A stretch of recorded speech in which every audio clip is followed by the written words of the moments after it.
around 1850, there was some 450 communities in Bohemia, Moravia, Jewish communities, with a population that never exceeded 123,000. So the average, when you took away well, at that time, there were maybe 15,000 in Prague, which swelled to 50,000 in 1939. And there were 10,000 in Brno and 2,000 here and 3,000 in different cities. The average population was only 50 Jews in a community.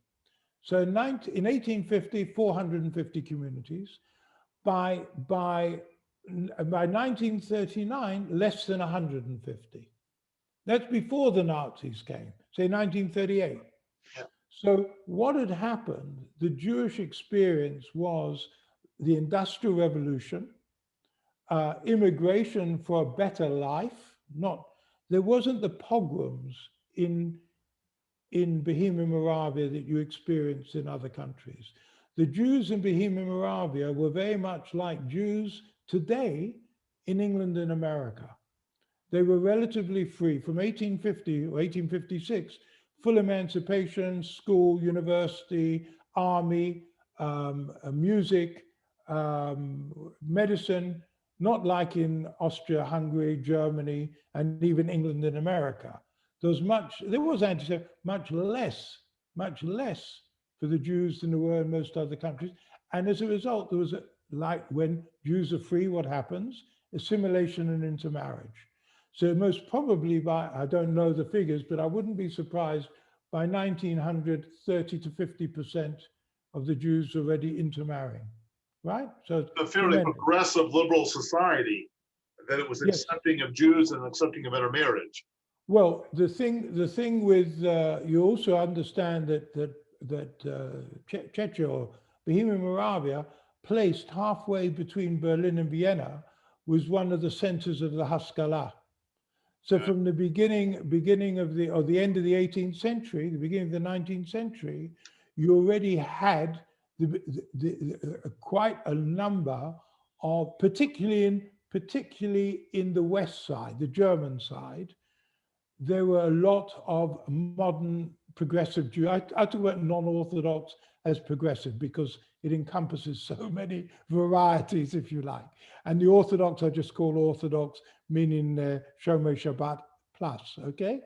So the progressive Jews were big. And in fact, you also had, believe it or not, followers of Shabbatai Tzvi and the other Frank, because, you know, that was, it was a Frank was from Brno, wasn't he? Yeah. Yeah, okay, that's what I thought. So they had some crazy guys there as well. So you had on the one, and then you had some very famous yeshiva in Czechia, in Bohemia. So this was a remarkable society.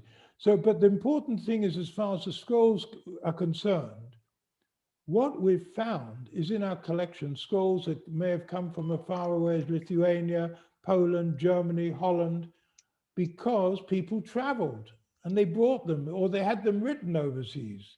So many of the scrolls are not typically Czech, you understand.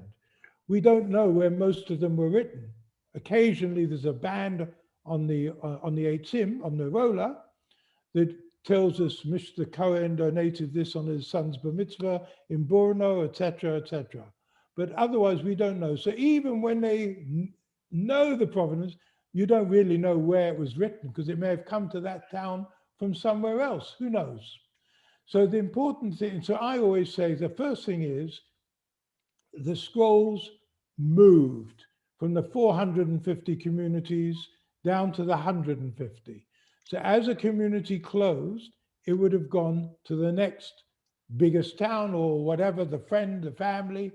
And then finally it went to the collection point in 1940, 42, 43, from where it was sent to Prague. So all the provenance we're talking about is what we call the known provenance. Yeah. But it's not definitive in 90% of the case or 95% of the cases. But I don't think it's important. I think that we talk about it. It's important in terms of storytelling, and you have to realize I sold screenplays at one point. Depends on the person telling the story. Yeah, so telling the story, that's how I'm trying to get how to enter the story, being able to share Brno information without it, with it making sense. And so I go back and I think, okay, let's claim this Torah scroll as the scribe who last looked at it said. It was 250 years old. So it was written around 1750. So my question then becomes is, around 1750, where were the communities in that region that could actually sustain a Torah and a community? Okay, let me just tackle, you've raised another problem, okay? Oh, by the way, I'm recording. I tell you what I know, but it's what I believe I know, and it doesn't make me 100% right, please, okay? You're a wonderful amalgamation of so much information. You're pulling in the Haskalah, you're pulling in letters written letters written in 1942, you're pulling in experts. All these little bits and pieces I've been searching for or want to explore more further. But now I'm going to give you a problem. Okay. You talk about the dating of a scroll, okay? Yeah. So the dates that we have on the scrolls were either the dates that came to us from Prague, meaning somebody looked at it and established and decided it was written at that time, or because we have Rolodex cards dating from 1964 in the museum in London, or the date given by the Sofer who examined it in 1964, 65 when they came to London, right? Now, traditionally, I was always told that many, not all Sofrim, but many Sofrim can date a scroll within 50 to 100 years by the shape of the lamed or whether it went up or down or wider or now, like anything. I now have my doubts. I know there was a very famous sofa called Eric Ray. He was actually, not only that, there's a whole book about him, but if you Google him as a sofa, very interesting fellow. And I just was reading he was talking about a scroll, and he said it was written by a left-handed person under 5 foot tall. Now, this was a man who could analyze 2,000 different types of scrolls. There aren't many like him. But to give you an example, we've had a scroll dated by a sofa 200 years old. It's been carbon dated. It's in Tuscaloosa. It's also down south. Carbon dated from the 13th century. Oh, wow. Now, it gets worse than that. We have a scroll. That's actually been a kosher scroll, okay, in Tuscaloosa. We have a scroll in our museum in London, which unfortunately in very, very, very poor condition. It's in pieces, but some part of it we've been able to open. And we were told originally it was from the 13th century. I had, what a paleographer is, somebody who examines writing, a professor of paleography in Paris and Oxford, right? She's got a good title, Professor Schrager. She said she didn't think it's earlier than 16th or possibly 17th century, okay? We've had it dated definitively to 95% between 1250 and 1295. And now, so who is right? You understand? What we're actually doing with this particular scroll, as we talk, we're waiting, we're going to have it cleaned up, and we're going to actually, one of our trustees was the head of cartography at the British Library. And he has asked the British Library if they would use their, like MNR, some special type of analysis to drill, it's an X-ray, but not the normal, which can go deeper, because what we're thinking, it may be that the parchment is certainly from 13th century, but they're going to then try and analyze different layers of writing, like an archaeologist. Right. Yeah. So then we think that what could have happened is over the years, the original scroll is certainly 13th century, but it's not like today where you just bury a scroll or you don't use it. In those days, there wasn't money. It was probably used and reused and reused and reused.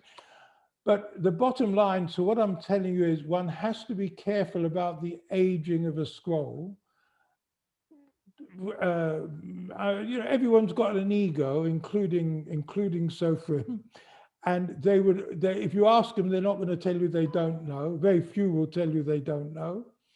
To actually be able to tell you whether it's 17th, 16th, you really have to be a paleographer. And if you really want to know, I am in touch with a paleographer in Bar Ilan University in Israel who helps me when I have a problem.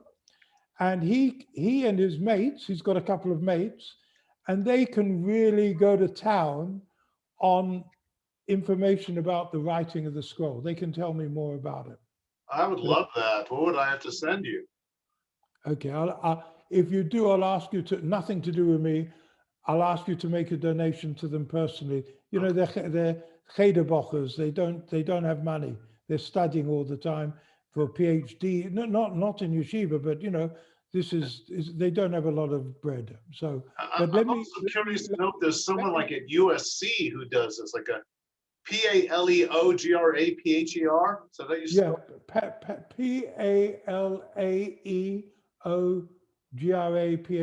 paleographer. So there's Sofrim and paleographer. Okay. And there's people who have written definitive books. I mean, it is not an easy subject, you know, because as you can you imagine if somebody telling you it was written by a fellow under 5 foot tall? Yeah, I mean, that's just, yeah. Wonderful, wonderful. So what I'm saying is, don't let anything in your search, how can I say, destroy your belief because you're worried about 1750. Don't go down the path that you can and take what you want, because nobody knows for sure. You develop your narrative. It's okay. The narrative is important. We know the scroll is there. We know it was shipped from Brno. It certainly came from the area. Yeah, it may have been written somewhere. Depending on the style of writing, I haven't seen a close-up of your writing, whether it is Bohemian writing or whether it is Ari. In the photo, can you see the writing I sent you today? No, it's at an angle. I need a flat. I actually took a lot of moving images of that Torah scroll for a piece we were going to do at High Holidays that we never did. But when you get a moment, give me a very flat pictures, and if you can do something like Shira Shirim or the Ten Commandments, the Decalogue, you know, something which shows gaps and things that can show something interesting to show a paleographer. You understand? Yeah, I might already have those images. Okay, when you got to send it to me. So anyway, that I've covered your question about the 18th century. I'm going to back you up for a second, though. So let's claim I'm creating my own fiction on this. Yeah. And let's claim I go with that 750 date for the original scribing. What community would it have come from? So let's pretend for a moment. Let's pretend for a moment it was scribed in 1750. Yeah. What community in that region was alive and could afford that kind of thing in 1750?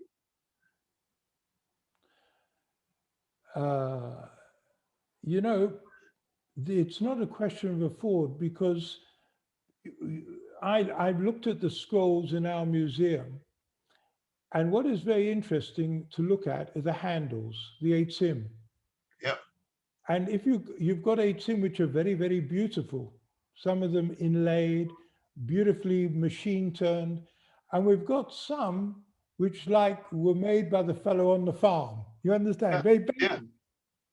So I think that there were people who were so firm, you know, that was the job, like a butcher.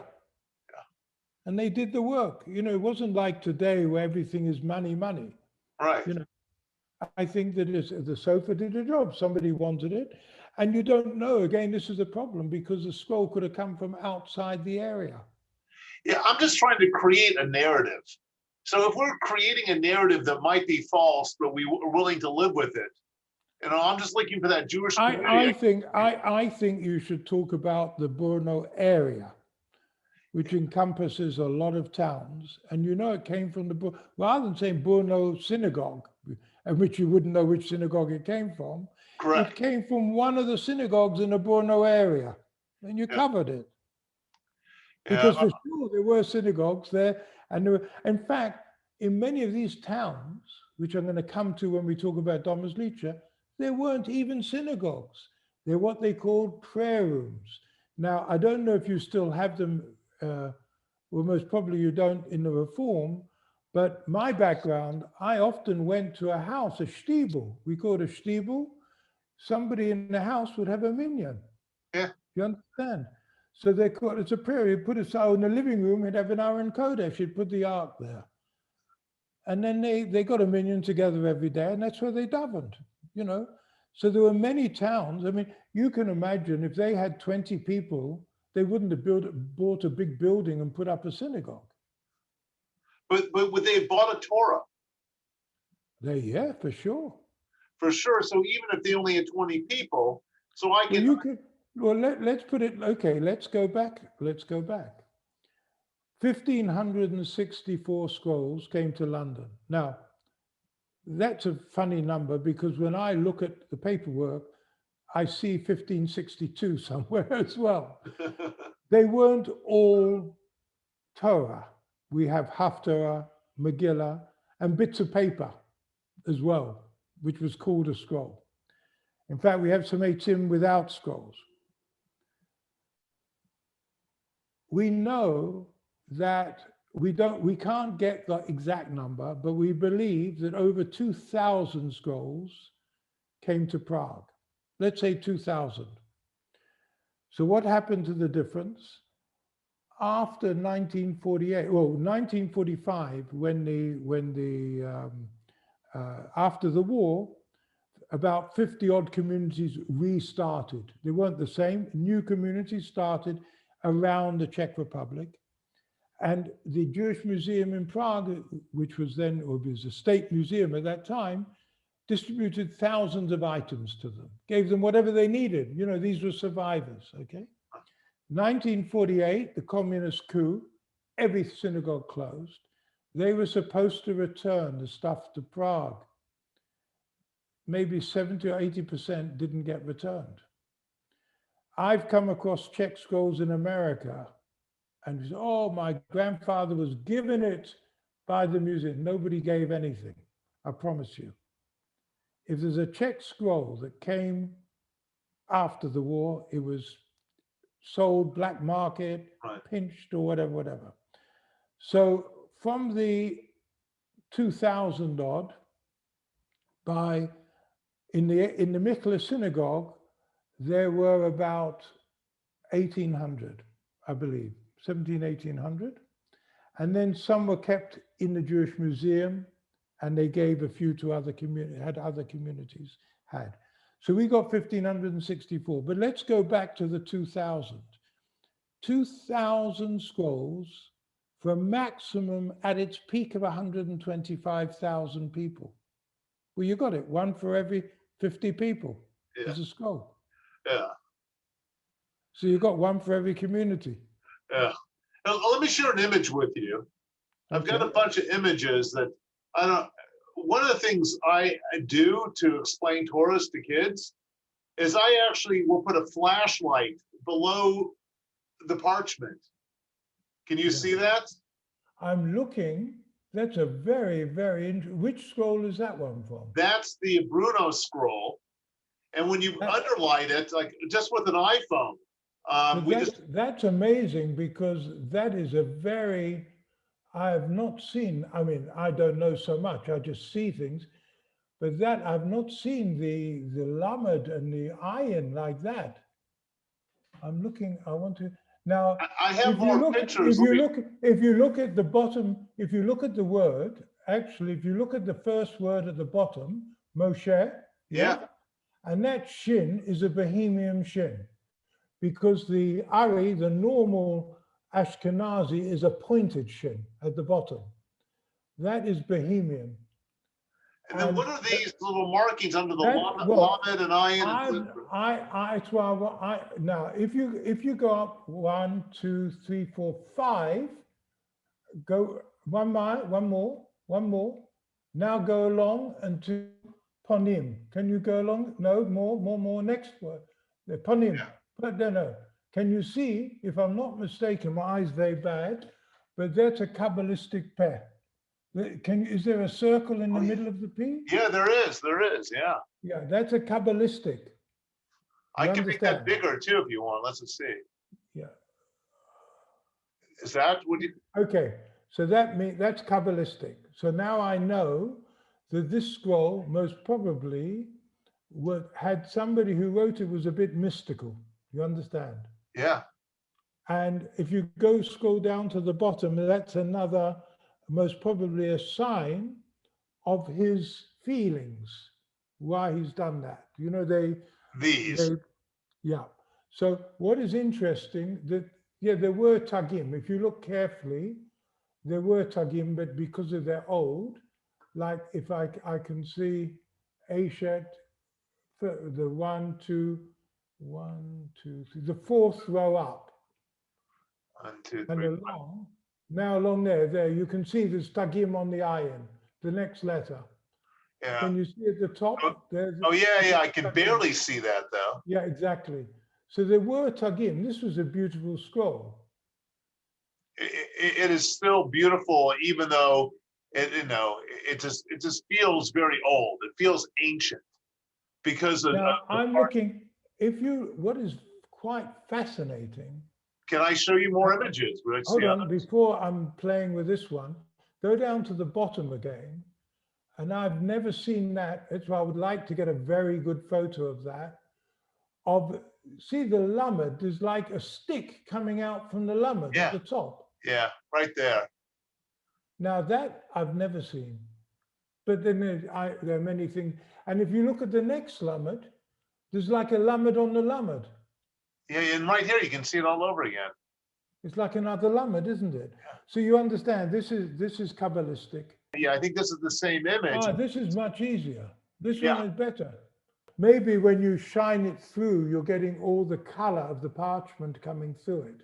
Yeah, most definitely. That's what we try to get the kids interested in. And can you see above where, the difficulty they had? In fact, I was talking to a sofa I work with in London today about, he's writing a new scroll for somebody. And he was telling me, for example, he has it written in Israel. He said, all the scrolls today are 42 lines, the new ones. Yeah. They don't make the scrolls with different lines anymore. And he said, whereas there you can see the stretched letters because they have to justify the lines. Now it's all prepared in advance, you understand? Yeah. So it's very easy to read because there's no stretched letters. But if you look at the one there, that picture you've got there, which is amazing. The Reish, is it Asher? Yeah, it's a Reish. And the Lamed after it are extraordinarily long. Can you see? Yeah, I can. I know, I just realized this is a movie I'm sending to you. Let's see. It's not an image, it's a moving image. Okay. Use mail drops in the, oh, what just happened? Let me find. But this is wonderful. So do you know this is the Brno scroll, yes? I'm 90% sure it's the Brno because I got the Brno scroll right here before it. And here's another picture of the Brno scroll upside down. Let me flip it for you. And this is the same piece right here. The same letter, same. Yeah. So let me send you this page. I'm doing them as separate emails. It's just easier for me right now. I don't know if you may not have because you may not have realized the importance. When you can, if you can send me pictures of the sewing between the column, between the parchments, because they can tell sometimes from the way the the panels are sewn together. Look, I've got this image right here. That tells you part of. Wait a minute. Yep. That gives me part. Oh, so we're getting the shot set. I like the other side as well, but it all helps. You understand? Because it may have been repaired, so it's sewn at a later date. Because there's very definitely a different sewing technique from different generations. We know about that. I don't know, but the Sofrim know about it. They told me. What year was the Baal Shem Tov born? Early 1700s? End of the 17th century, I think, the Baal Shem Tov, isn't he? Let me look that up really quick. Because I'm curious, because we say the mystical intent, and we're in Europe, so I wouldn't think of Isaac Luria or the Sfat as having the influence. So are you interested in the Chassid, in the Chassidim? I'm only interested in the original Hasidim. You know, what it's become doesn't really thrill me. I'm really open. Have you heard of the Kotzker Rebbe? Have you heard of the Kotzker Rebbe? Yep. Well, you're looking at his great grandson. You see, that's the level of Hasidism I like. That's how the introduction. And the late chief rabbi of Poland, Joskowicz, was my mother's cousin. So we were all Hasidim, the family. That's why my brother's gone back to it. Yeah, I think my relatives were just poor Russian peasants. We were also right. We were all peasants. I think we're more like Tevi on my side of the family. I think we were all peasants at some time. One second, I'm going to see what the ball. I'm trying to see what, because you talk about when we talk about, he was born in 1698. I said the end of the 17th century. Yeah, so 1698, which means his influence is already spreading by the 1750s, and we called this Torah 250 years old, and we wanted to give reasoning for the mystical scribal the way scribal letters. We tend to use the term Kabbalistic letters, if that helps you. And Kabbalistic would be predate than the Baal Shem Tov, because he never really. Well, the problem is we don't know if they were followers of the Baal Shem Tov or they were mystics. Well, we don't, because we weren't. The Sofer hasn't left any correspondence for us, other than his letters. Oh, it's fascinating how much you got just from looking at the final few verses of the Torah. And the people know much more than me. They can tell you more than I can. But this is the trouble with storytelling. Because storytelling, I can't do a short video that says, these could come from anywhere and they represent everybody. What people want is that specific moment. They want that specific Torah, that specific story. And the more specific you are, the more fascinating it is to people. Similar to like when you just started talking about the Lamed and the weird Lamed shooting off of it. That is so specific, and that's what becomes the most interesting. So that's why I'm trying to figure out, like, how do I tell a specific story that then becomes the example for the more general story? You can talk about this sofa, most probably, from a family of Sofrim, because whereas now, if you like, to be a sofa, you become a rabbi generally, and then after you have your semicha, you take another semicha for Sofrim. But there's still a few of what I call family Sofrim, like butchers. But most of the Sofrim, certainly in this area, would have been from father to son, from father to son. So you can imagine in a small village in the Brno area, this sofa working away in a little village with maybe very few Jews there, writing a Sefer Torah for the future. And let's not forget, it's a sofa who believes in mystical Judaism. Yes. Who is living off, the Sfirot, or living, whatever his personal mystical ideology and is not earning a lot of money, but for him, it is so important to write a Sefer Torah, and by adding these mystical signs, it's like he's dancing with a scroll, because this is their belief. They have a vision. It's like a poetry. They're putting in the poetry into the scroll. You know, So- this. So here's my one desire for Torah scrolls. I know it's not kosher. I think that we should be doing like the Christians do with Bibles. We should be putting an extra page of parchment at the very beginning of the Torah scroll and write down every year, okay, where it is, who the rabbi is, who the president of the synagogue is, you know, whatever. Because if we just had that page at the very beginning, and if we've been doing this for 1,000 years, we would actually have this amazing history. And you know, and I know it's not kosher to add any extra you know, words to it, but it's just like, Well, I must tell you that Sofrim are like all the rest of us. They have egos. Yeah. Now, I've seen some very strange things in a scroll. Sometimes, if you look at the end of the not necessarily on your one, you look at the end of the thing, you'll see pinholes. And if you shine the light through, you'll see a name. Now, in fact, some Sofrim now, when they repair a scroll, do that to identify the scroll. But in ancient times, they did it because they wanted to put their name. And I'll tell you an amazing story. I was looking for a scroll in London. In fact, an Orthodox synagogue asked me, did we have a Czech scroll, because they had a Czech survivor. And I looked them up and I said, no, you've got one of our scrolls. They said, we don't know. You had it 50 years ago. They'd forgotten they had it. So I went with a Orthodox sofa, and first of all, we looked through their Aron Kodesh, no luck. They said, don't worry, we've got the Beit Medrash, and we've got another half a dozen scrolls in there.